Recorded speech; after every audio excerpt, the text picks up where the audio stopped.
Yeah. We will go ahead and call to order the Wednesday, December 3rd, 2025, City of Solon regular council meeting. Start the pledge.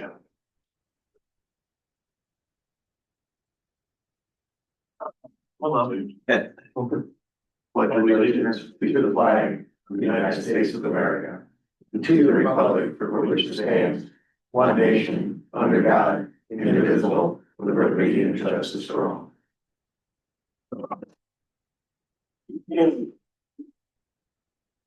Roll call. Duncan here. Hardlinger is absent tonight. Gabriel Here. Kramer Here. and Whitehead is absent tonight as well.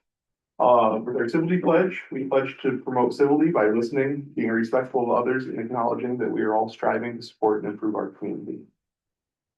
Looking to perfect and approve the agenda. Any changes to the agenda? Move to perfect and approve the agenda. I'll second. Duncan? Yes. Gabriel? Yes. Great. Yes.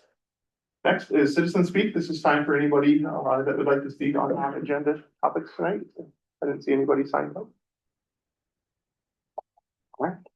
I'll take this item 7, consent agenda. This would be approval of the minutes from the November 19th regular meeting, approval of the list of bills, treasurer's report and transfers, building permits, which is Susie sent out to us. Do we have a motion to consent the agenda? Or move to consent the agenda. Second.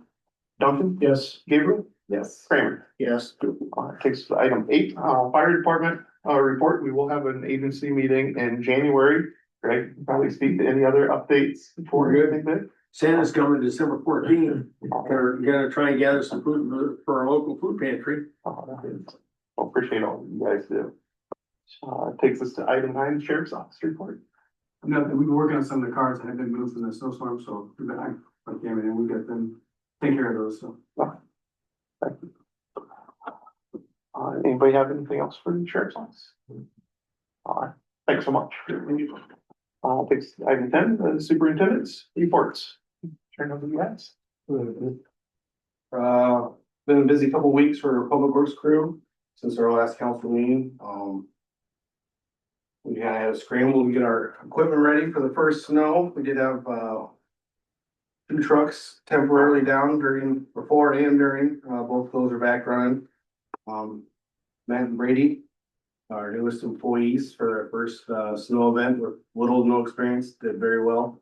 It was actually quite impressive to see how well they handled themselves in such a large snow, so, that's looking good going forward.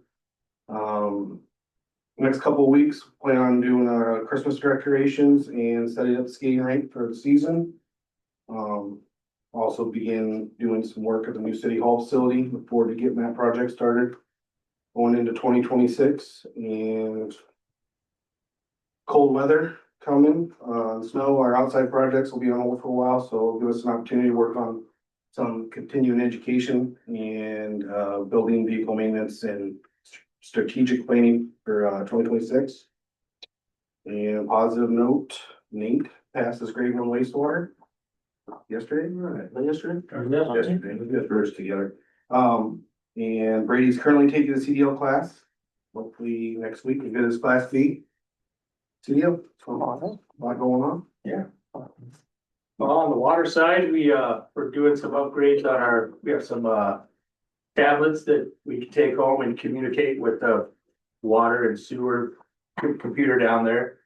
We found out that our modems for Verizon modems for the confined or the enclosed system down there were outdated and couldn't be upgraded anymore. So I worked with Verizon. We got 7 new modems.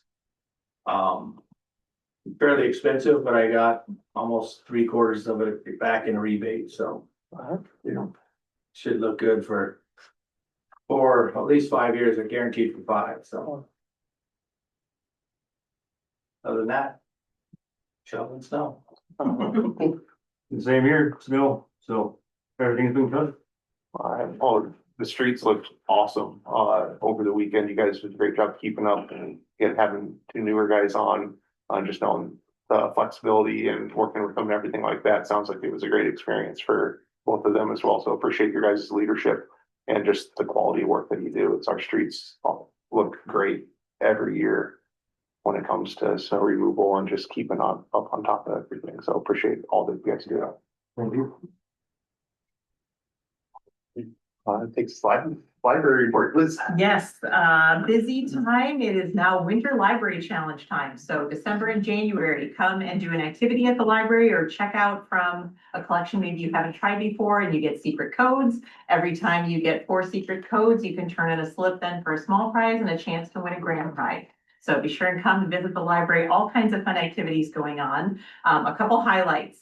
The Women's Club decided not to do their annual tree auction this year, but 2 individuals still wanted to do it on a smaller scale. So there are 6 beautiful trees at the library right now. They're all lined up along our western window, that big picture window. The bidding is going on and the auction will close on Saturday, the 13th at noon. So please come visit and see which one you'd like. One of them has a Jack Noozle wooden dinosaur as part of it. So I feel like that will be highly appreciated. So yeah, so come see those. Doris Montag, who does the History of Ordinary Things, is coming back. And so tomorrow at 10:30, she'll be presenting on 'Twas the Night Before Christmas. So the evolution of that through literature and books. So she's coming tomorrow at 10:30, but if you can't make that one, then also on Wednesday, a week from today at 4:30 p.m. And that one you can also bring your family to. That one is all ages. So be sure and catch that if you haven't seen her before. She does an amazing presentation, lots of humor and just insight into historical things. The Friends Puzzle Sale will be this Saturday in conjunction with all of the festivities going on. So from 8 a.m. until noon at the library community room, you can come and get puzzles and holiday decor. It's a free will offering, so whatever you'd like to pay for those items. They have a lot of stuff this year, so they're really excited. So come there first because the church part doesn't start until a little later. So get there right at 8 and you'll get the best selection. We are doing Gingerbread House Workshop in person on Saturday the 13th. There are 4 time slots available and there are still registration spots open. So 10 a.m., 10:30, 11, or 11:30. And I will be leading a group of volunteers this Saturday to build the houses, and then you can come and decorate them on that Saturday. That will also be fun for all night at the community center, and we'll be doing Polar Express. And then a little further out, New Year's Eve, we'll be doing that again at the Family Life Center. It will actually be on New Year's Eve this year. So Wednesday, the 31st, starting at 11:30, we will have all kinds of different activities. The huge balloon drops will occur at noon, and then another half hour then to finish up activities and hopefully gather up a lot of balloons to take them home. And thank you in advance to Public Works for helping us bring the balloons over, install them on the ceiling, and then take them back down again. So I'll be sending that work over, but thank you.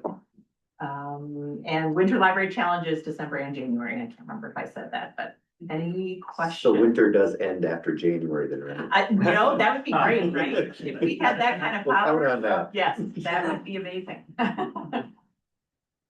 Thanks, Liz. Yeah. Takes us to item 12, the engineer report. Dave? Yeah, a few things. We met this afternoon to talk over the First Creek Water Main project. We did receive the permit from DNR and talk a little bit with Dave Richards and with Cami about some things to discuss with the contractor before we get started, just to make sure that project goes smoothly. So Dave's gonna have a pre-construction meeting with them to take care of that. Gallery Acres, water line and McBride, we still are working to get all the information gathered and assembled so we can present that. That should be coming here shortly. And then on the wastewater plant, we do have an item on the agenda to talk through the agreement, but as far as the general schedule, we submitted the application to the state on December 1st on Monday for the IUP application. That was the deadline. That sets us up so that we have about a year of review and going through hurdles. So we needed to get that in as quickly as we could in order to stay on our schedule. So that's already been submitted, and then we'll talk through the contract here in a little bit. We also had a few things that we got to DNR from the facility plan response. They had some comments for us and they got them the information they were looking for. So expect to have that approval just in time to get things moving here. All right, thanks, Dave. Item 13, so we finished, Kevin? I have nothing. All right. Takes us to item 14, recognition. So, Ryan Steverl celebrated his 5-year anniversary, with the city. So I just want to say thank you for everything that you've done, the skill set that you bring, to it, your experience that you brought, prior to being hired on, we've definitely been able to leave some jobs in-house that we may not have been able to do prior to that. With the reorg, the role, the expanded role that you've taken on with the other attendants as well, is just really something where you continue to show us just the skills and leadership and everything that you have, with all the change over the last year or so, with that, but just want to say thank you for 5 years, hopefully to many, many more, years with that, and with that we have a little plaque of recognition and appreciation, so. Thank you. I'm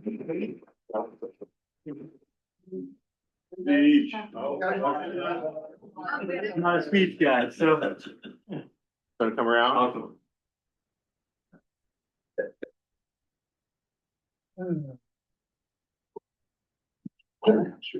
We should. Not pretty. Lift your hat up a little bit. Let's do that. Come on. Here we go. Oh, my camera broke. Thanks, Ryan.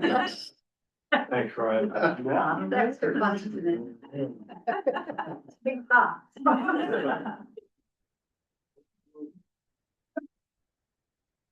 Yes. That takes us to item 15, public hearing on ordinance number 493, the floodplain ordinance, chapter 112 amendments. Do we have a motion to go into public hearing? And then you go into public here. Second. Duncan, Yes. Gabriel, Yes. Kramer. Yes. All right, that takes us into the public hearing. As you know, Solon participates in the National Flood Insurance Program. So one of the requirements of the National Flood Insurance Program is that you have to have a floodplain ordinance. So that is the Iowa Department of Natural Resources is the contact for the National Flood Insurance Program. So what they do is they have new maps that are coming out. They'll be effective December 26th of this year. Johnson County is the last one because there was a couple snafus with the maps. So everybody else in the states had them adopted for a couple of years. We're the last one. So what the DNR does is they give us an ordinance. Basically, it says you have to pass this to participate in the flood insurance program, and that we make some changes to make it comply with their Solon terms, and then we need to pass this before the 26th of we need to have 3 readings before the next or after the next meeting to get into the approval. So everybody knows that by participating in the flood insurance program, residents are allowed to buy flood insurance for their properties. So other than that, it's like I said, it's just basically an ordinance the DNR gave us, and you have to pass it. So. Any questions, comments, from anybody? No. A motion to close the public hearing. I move to close the public hearing. Second. Duncan, Yes. Gabriel, Yes. Kramer. Yes. All right. Takes us to new business, item 16, ordinance 493, the floodplain ordinance, chapter 172 amendments, the first reading. Any additional? Dave is the one that did the work on this, so. Don't know if there's any additional questions, but he can answer them. Not a lot to add from what Kevin stated. We did check it against the city's previous floodplain ordinance, looked at it pretty closely, aside from some definition changes. We put in a penalty section, but if somebody doesn't comply, we can match what the city does for their violations. And then there's also some things in there that we added that have to do with our building is in the floodplain, and they want to floodproof by putting openings in. We provide some additional language there. If there's a building that's already there, they can only use that portion that's below the flood level for storage. They can't convert it at any point, and there's a requirement that they provide some language to that effect. So those are the biggest changes that we have in that. Questions, comments? We have a motion for the first reading. I motion to pass ordinance number 493.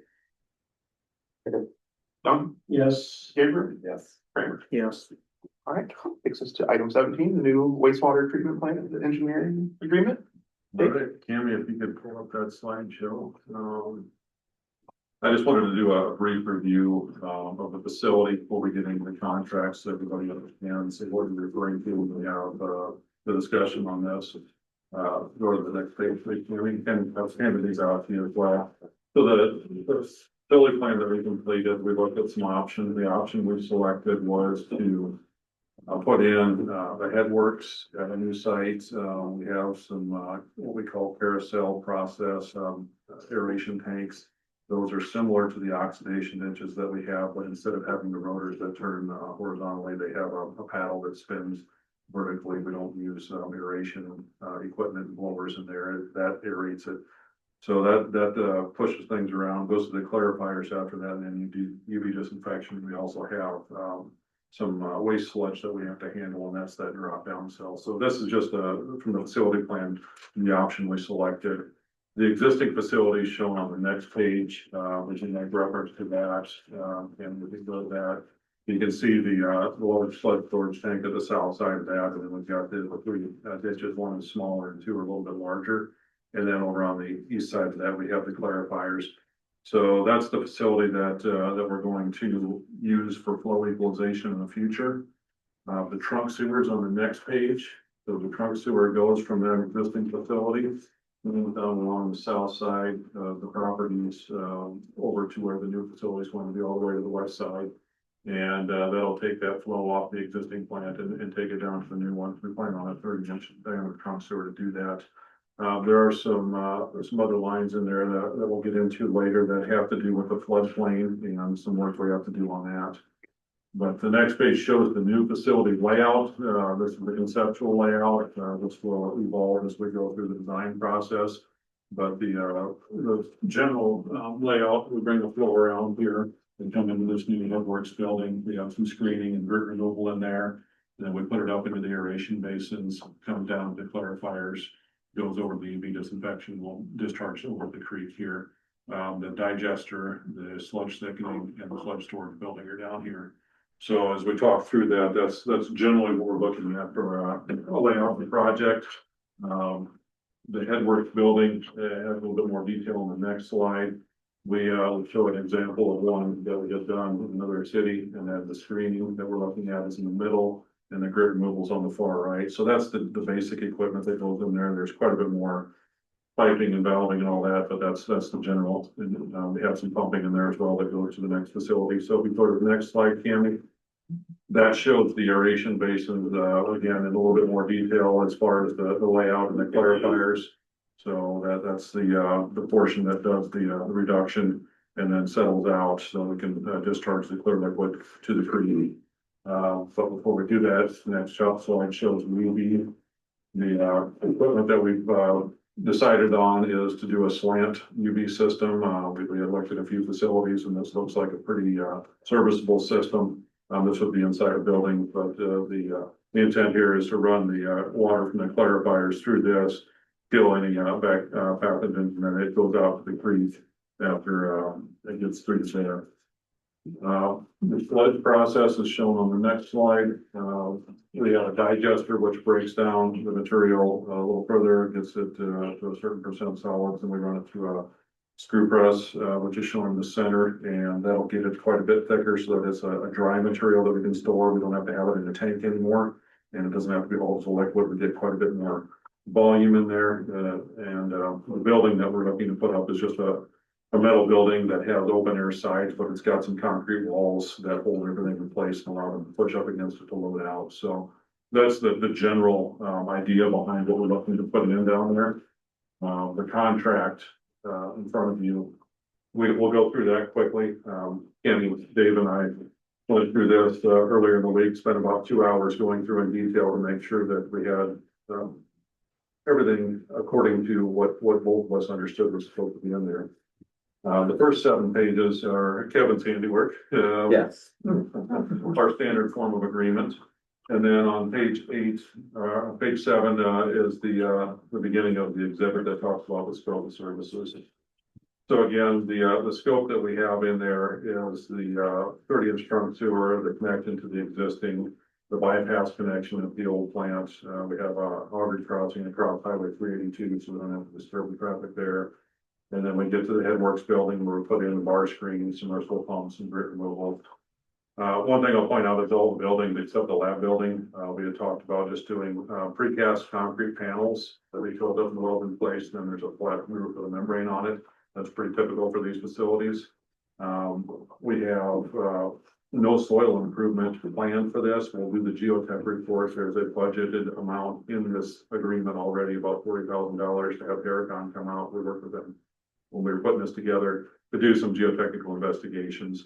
And then, we'll make some decisions based on that. If we have to do anything different, that will be noted, and we'll have to talk through that.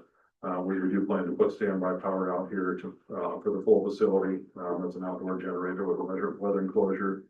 And then we also, in each one of these steps, discussed having a process for the basis of design, and then allowing others to, look at this, different types of equipment. That's one of the things that gets a little complicated. We can't design for every possible option, so we do a basis of design and then allow certain manufacturers as alternate. And then if somebody wants to provide a substitution during bidding, we have a conversation with them that if there are requirements that aren't met with the design, they're responsible for the cost of those in addition to, just supplying the equipment, so that we aren't getting all these different options that we're trying to compare.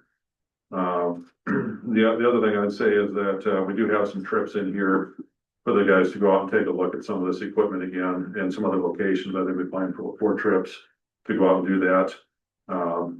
And that'll come into play when we start looking at some of the equipment and have some questions during the design, and we want to make sure we understand the preferences for how we service things and things of that nature. The aeration building, again, as we move forward through this, we have 2 trains, as we showed in that picture. Those are the carousel with mechanical aerators, anaerobic, anoxic, and aerobic zones. And we do that so that we can try to get nitrogen and phosphorus removal biologically. But we know that there may be some issues. We have a amount in here to do some modeling, so we'll have to go out and do sampling of the existing waste before it goes in, and also as it comes out. We'll send that in to the folks that we have on our staff that do the modeling. They'll run through a biological model, and they'll let us know if they think that we're going to be carbon limited, or if we're going to have issues with VFAs or different things that impact the ability to get that biological nutrient removal. That will dictate what we have to do for the design process and what chemical we might have to add in order to be able to make sure we get that to happen. Each of these buildings has a control building or some sort of a building associated with it, as I noted. So as we step through this, we'll kind of spell that out in a bit more detail. The final clarifiers, we talked about 2 circular clarifiers. We have an influence splitter box. We have some pumping in there. There's a return activated sludge, waste activated sludge. One of them puts it back into the aeration basin, and we reuse that. The other one is the waste that goes to that screw press, or the digester we talked about in the screw press, and then we get rid of it. UV disinfection we talked about, light UV, single-story building, electrical room and equipment, and then aerobic digester complex, blowers, sludge transfer pump, digesters with aeration equipment, and then decant and sludge pumping facility that goes along with that. The sludge dewatering building has a screw press, polymer feed, a conveyor, and this one, once we get it thickened with that screw press, we talked about a couple options. One is to try to put something in there, an auger or something over from the screw press to that big storage building. We've had other facilities with cold weather, that thing runs intermittently, and if it stops, it can freeze, and it's a real pain.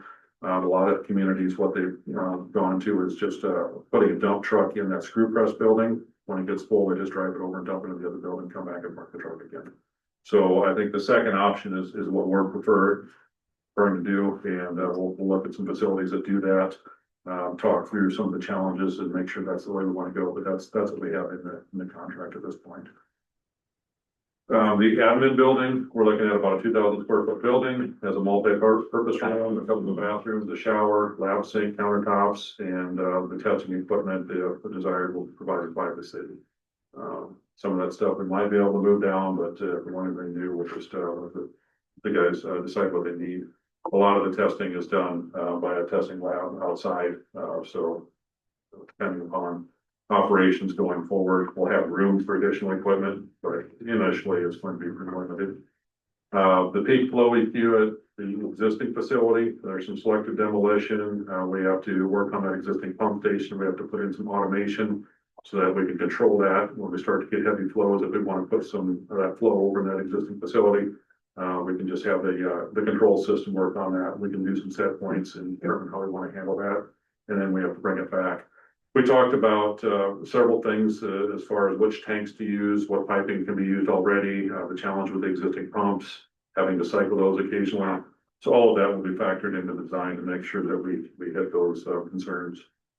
And then as far as the site work, I talked about the floodplain revisions. We have to get utilities down there. That's going to be water so that we can wash things down, have water for plumbing down there. We have to get internet down there, so we're gonna run fiber optics to it. We have to get gas down there to be able to heat, and then obviously we've got to get the existing trunk sewer down there. There'll be an access road we have to build, fencing around the site with a gate, signage, lighting, and we talked about landscaping, largely for buffering, so that somebody coming down 382, maybe there's a little bit of shielding with some evergreens or something to that effect. So that's the general scope of what we're looking at. Similar to what we discussed in the slides, but that's the language being included in the contract for the scope of services.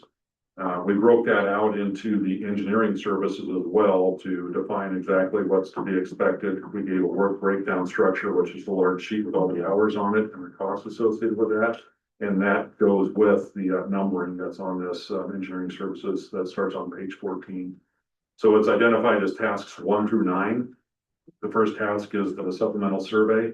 So that's the wetland delineation, going out and doing the topo survey and also surveying in the existing site where we're going to do the flow equalization. The second step or second task is a subsurface evaluation, which is the geotechnical. We have to look at about 20 borings about 30 feet deep around that area. So we understand what the burying capacity of the soil is, understand the groundwater levels, everything that's going to impact our structural design for that. Again, we have a contract or an agreement with Terracon that we have worked out that if this gets going, we'll enter into. We also have 4 borings along the roadway, and some of those borings that we have, the 20 that we identified, a few of those are going to be where we have to drill across the highway with the auger that the drilling contractors want to know what they're up against, what soils are there, what the groundwater level is, and so forth. So that's also covering that part of it. Task 3 is the hazardous building material evaluation. So we get into these projects, and when you're dealing with existing facilities, you want to make sure you define the environment really well so that a contractor doesn't get in there and all of a sudden they find something that's asbestos or lead or mercury or something that's left over from an older piece of equipment, and that triggers their safety policy and they have to bring in a special crew to work on it. That increases costs. So if we can spend some time up front defining the environment they're working in really well, that's what that's about. We're going to have somebody come in, do testing on certain things, put together a report that'll be included in the final specs. Then we move to the preliminary design, which gets us to 30%. And this step is pretty critical. This really takes all the concepting we've done, puts it into a layout, looks at the hydraulic profile, kind of sets elevation, sizes of everything, and gets to a design that we're going to move forward. So that's the point where we decide this is what we're going to build. This is how it's going to look. This is how it's going to be laid out. So that as we start to go through the 60 and 90%, we don't have to reduce stuff. It's committed to at that point. So that 30% is a pretty big step. Task 5 is the 60%. And if you look at that, it's got a bunch of different sections in there. And again, that just correlates to each building and the task that we have to do for the design of each of those buildings. We get to the 90% final design, and then we get into the permitting. So we have a number of permits we have to get. Since we're in the floodplain, we need to get the DNR floodplain permit. And since we're going to try to level off this site and take some of that floodplain out and make it buildable, FEMA is going to be looking at this as well. So we have those two. We have some things we need to do with endangered species. So we know that this is an area where there's a bad habitat. There's also potential for some others. We see ornate box turtles sometimes in this general area. We see certain types of fish, certain woodpeckers. There's snails. There's different things that are out there. So we go through and do this evaluation. There's wetlands that get impacted. We have to buy credits or If we can get through with just a temporary impact, we have to put together a plan that says what we're going to do to get that restored. We're not looking to do on-site mitigation because that gets a lot more detailed than we want to take on. So we would likely just buy credits if we impact things. Part of that trunk sewer design, we're going to look at the potential for impacts after we get the delineation done. And we know roughly what the cost per acre is. It's about $80,000 or $90,000 per acre cost to do mitigation. And if we can do a slight adjustment and avoid some of that, we might lose some of the buildable area that we otherwise would have because of the sewer further north into the property. But if it saves us a couple $100,000, it might be worth the trade-off. So that's an evaluation we'll do as part of this as well. We get through the permitting and we go to the bidding phase. We'll help out like we do with every project where we have a pre-bid meeting on big projects, meet with the contractors on site, look things over, make sure they understand the scope well, answer questions. And then as we go through, if addendums are required and that sort of thing, that's put together. And then help out receiving bids, evaluating bids, making a recommendation to the city. The other thing we have in here beyond the design is preparation of an operations and maintenance manual. So for new facilities, DNR requires that. That's putting together how to run this new facility with all the equipment that gets selected and designed around. So we'll prepare that, and that'll be ongoing as we go through construction as well. We're going to get on manuals from manufacturers. We're going to get some pictures. We'll make sure that as certain valves get put in and tagged and that sort of thing, all those numbers get updated in that O&M manual. So that cost is included in the design, just so we have it covered.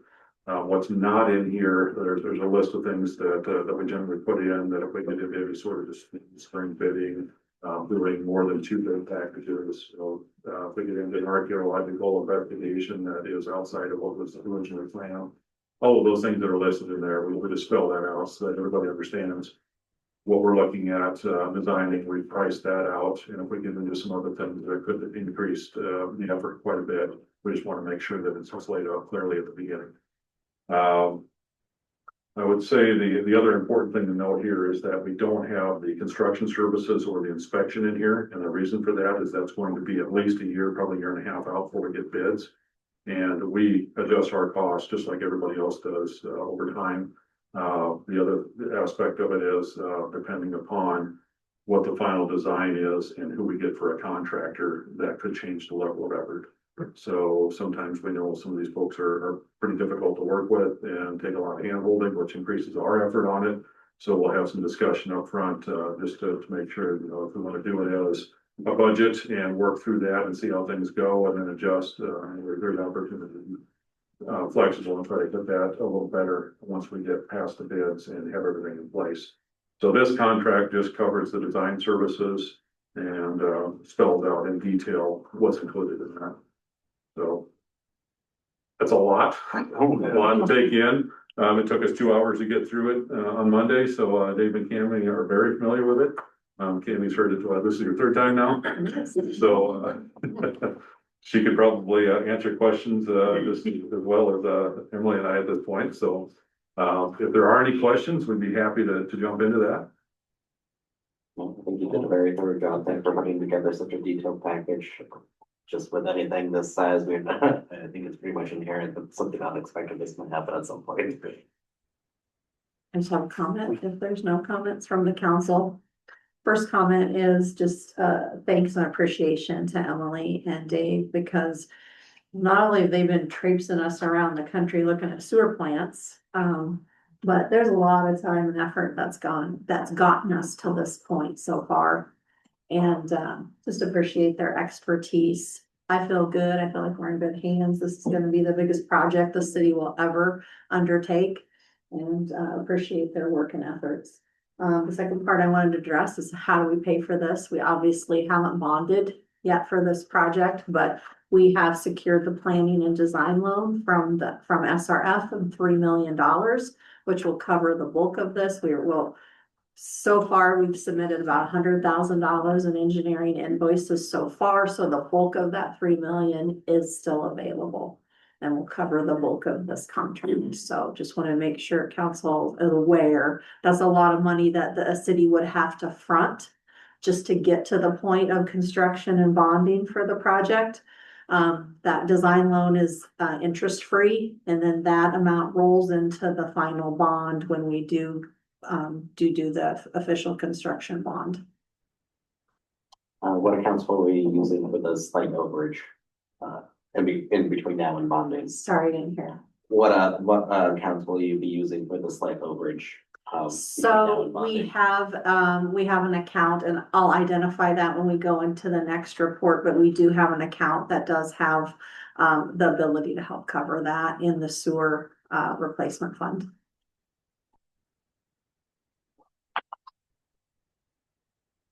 Any other questions, comments?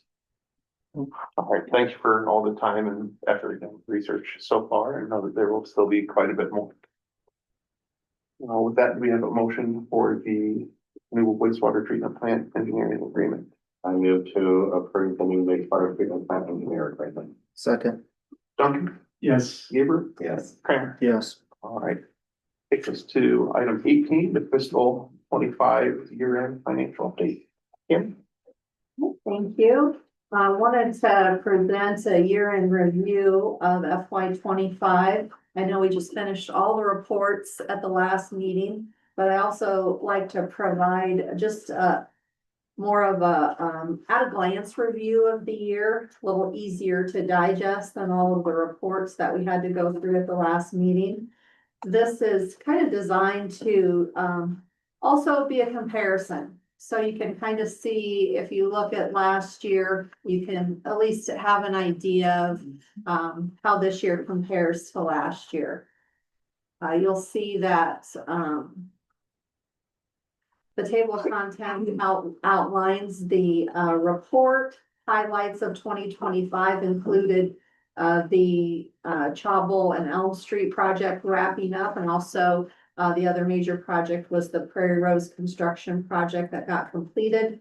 The other focus of the year was really getting the properties purchased and cleared across the street here. And then the city council also decided to move forward with the purchase of 100 South Cedar in preparation of relocating City Hall. So that was a big focus of a lot of the financial activities for the city. The report preview, page 3, just is really an explanation of how the state looks at a city budget and how they categorize it. So the way we talk about some of these funds and the way they're grouped together there's a method to the madness, and the state outlines how the various departments fit in the various categories. Page 4 has a general fund overview. The top chart is the year-end balances for the general fund, a little higher, 3.3 million versus the 3 million last year. It also shows that we have reserves. Bulk of that is CDs, that we have money we've set aside into CDs. And then it shows the revenues and the expenditures out of the general fund. The lower part of that page shows the revenues for the general fund. The bulk of a city's revenues come from the general fund property taxes. You can see how we received 2.2 million in property taxes, permits, and fees, where the next closest is garbage and recycling at 240,000. However, that's money that just comes in and goes right back out. They offset. So here, as you look at that, it's a good representation of how small cities fund and operate their cities. It's through those property tax dollars. Page 5 has the general fund expenditures. This is just, again, it's an at-a-glance snapshot of the various departments within the general fund. So you can kind of see how we compared to last year. And the number 6 is just a pie chart, just to have another comparison to see where those general fund dollars are going. Where are they getting focused at within the city? And you can see the majority of those are going to the streets department at 23%. Next is 22% financial administration. But please note that the building permits fees are also coming out of there. So that does elevate that department. And you can see the different categories. So general fund, because we receive the property tax and general fund, and the majority of those funds run the bulk of city operations, that's almost like its own little department or business of its own. The other funds, as we talk about them, are part of the city's finances, but they're in a separate category. So you could consider each of these their own checkbook. You have your general fund checkbook. You have your special levy checkbook, you have your capital projects checkbook, and you have your debt payments checkbook, and you have your proprietary, which is your water and sewer. So that's how we look at these various funds. It's all lumped into one, but it's all kept separate on paper. So trust and agency funds are money that's the city has received in trust, and it's held in trust. Typically donations, things that we collect fees for, like Randall Park rentals, the Timber Dome rentals, donations to the library or recreation go into this fund. Shows those balances. The library has some CDs, and that's why they have a balance, fairly high balance in their fund. Special revenue is road use tax. Special levy means the levy that the city collects for health benefits for employees, local option sales tax, TIF. So these are all various funds. Again, they're like their own individual section of the city's finances, but we track them separately. I will note on the ARPA under special revenue account balances, that is zero because that money was transferred into capital projects to cover the Chapel Elm project. So business and proprietary accounts are again those water and sewer, stormwater and recoupment fee accounts. And then page 9 starts our city business activity. And this is, and again, intended to take the whole year at a glance. The city council and city staff do so much work throughout the year that it isn't until you take a look at it in a year's time of what all has been accomplished over the year that you can really see how impressive it is, the good work that's being done. So I've listed those projects are projects that are specific to city projects, development, site plans, rezonings, fringe area developments. We had a lot of activity in the fringe area this past year. Board of Adjustment, had several Board of Adjustment items the last fiscal year. And then at the bottom of page 10, it has the building permits. For FY25, we issued 82 building permits with a value of $14 million. So, and just to give you an idea of what that really means from a city operations standpoint, building permits come in, they're processed at City Hall, they're reviewed by engineers and the building inspector. And then at that point, the public works staff are involved. They make sure erosion's in. They do water and sewer, sidewalk and driveway inspections. The building inspector does the building inspections. There's a lot involved with each building permit. And so when you look at 82 permits, now those aren't all houses, but about half of them were, and that's a lot of time that the city spends on ensuring that we have a quality and robust building inspection program and application program. Page 11 is and I didn't get everything in here, but it just highlights some of the policies and agreements and activity and review that the city council has worked on this past year. So really quite impressive work has been done by the council this past fiscal year. Page 12, I highlight personnel items, the annual reports, that are done each year. A lot of work goes into those. And then at the bottom, I noted the grants and contributions that we received, and we received several this year. And our community, our civic groups have really stepped up this last year. And I've listed those there. In addition, if you look at the library highlights, there's also Liz has noted the grants and, contributions that she's gotten both from Beef Days and from ALA for the handicapped accessible, I didn't list all the music on main contributors because there's several businesses that, you know, help support that, including Beef Days, help support to ensure that we can offer that free program every summer. And of course, got to give a shout out to Nancy Uppmeyer, who volunteers to run that and has done so for 20+ years now. And then page 13 is not an all-inclusive list by any means, but highlights the good works of Public Works. And you know, this is in addition to the daily rounds. This is in addition to the mowing. This is in addition to all the day-to-day things that they handle every day, including all those building permits, and running the water and sewer operations. So, impressive list there. Liz has done a great job of providing some information on library milestones, and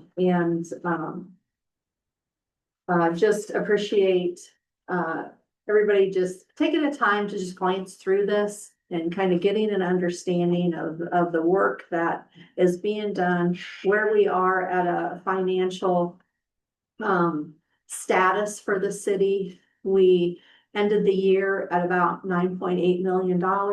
We have a good part of that set aside for the sewer plant. And then I'm going to be working with staff this next month. So as we head into budget season, to help determine if there's any available funds that we would call surplus left over from this year that we can allocate toward something that didn't make the budget or something that we can put toward next year's budget. I think that's it. Thank you for all the work that went into recapping all the work that was done that year. It's looking back, it's amazing how much that's done. Okay. Any questions or comments? Anybody? Just really appreciate the fact as we've gone through the years, you know, this staff, I put in a lot of effort into making this a lot easier to consume for council, and it's shown and deeply appreciated. Any action that we need to take here? All right, that takes us to item 19, fiscal 26, first quarter update.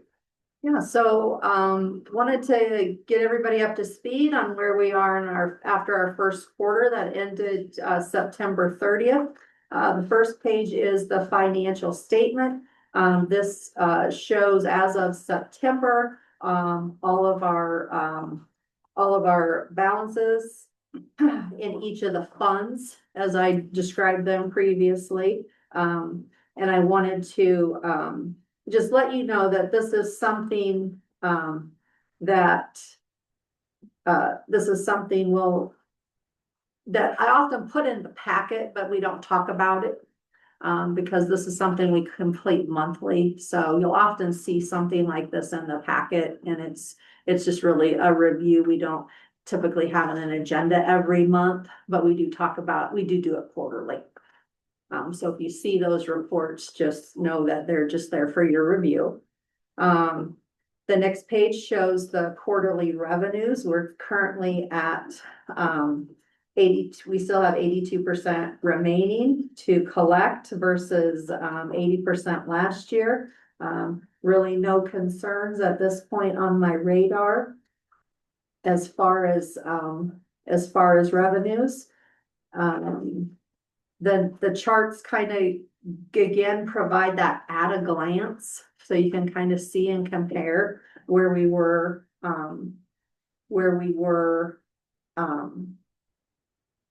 for last year and where we are at this time. Now, please note that our property taxes we get the bulk of those. People pay them in September, so we won't see that till the second quarter report, because then we get them in October. And then expenditure, same, listed each of the various, fund categories. General fund, we kind of break that out a little more detailed so you can see each department. Again, really nothing out of the ordinary. We're actually, doing quite well so far this first quarter of the year. I did want to backtrack just a minute because I forgot to answer, Cole's question. And I wanted to point out that we have a capital replacement fund in our proprietary accounts. That's $138,000 in it. And while that won't completely cover it, that is money that was set aside for there was a time when we would borrow SRF funds that they wanted us to have a payment kind of in savings. And so that was set aside there, for a different bond that we didn't end up needing. So it's there and it's available to use for a sewer project. So that'll help cover that overage. When I send this out to the council, I'm gonna send all the reports out in an email. I'll have all the expenditure and revenue reports so you can see the line item detail. It's just what made the packet extremely large to do that tonight. So, that's all on that. Any questions or concerns with the first quarter update? Thanks for preparing. Takes us down to other business. So item 20, the council committees. Any major updates from these? Streets met after the last meeting and thought we accomplished a lot. Talked about the TEEP study. Dave's working on some concepts, working on getting some costs so we can prioritize going into the budget, some of the street repairs or street projects that need to be done. We're working on identifying our areas for curb and gutter for next year. What else did we talk about? I think that's it. Okay. Yeah. So, yeah, good meeting. Needed to be done so we can head into the budget season with a plan. Like that. Oh, in this sidewalk section, we're gonna move forward with section 5 for the sidewalk plan yet this year. So that's all on that one. Personnel's planning to meet this coming Monday. Building needs and growth, still working on the draft RFP. I'm working on getting signs ordered that will be at all 3 locations here. So those hopefully be out by next week. And then, well, as soon as I have those out and have the RFP ready, we'll have the open house, which I'm still hoping to have before Christmas. School, for the city school committee, I think it's just a matter of we need to just get together. Okay. I think it's been hard to find time to get together. And then the fringe area Kevin's working. Takes item 21, city clerk report, Suzanne. All right, 22, city administrator comments. No. 23, council comments. All right, mayor comments mentioned a little bit earlier during public works time, but again, just great work with the snow. It's rare that it falls Monday through Friday, 7 or 8 to 4, so just the early mornings, having everything cleared. I know with the garbage being pushed back to Sunday too, having everything ready for them to come through again, just really appreciate the dedication and everything with that. And I know just seeing comments online, just a lot of folks appreciate all the hard work and hours that you put in over the weekend. That, we have a motion to adjourn. To adjourn. Second. All in favor, say aye. Aye. Any opposed?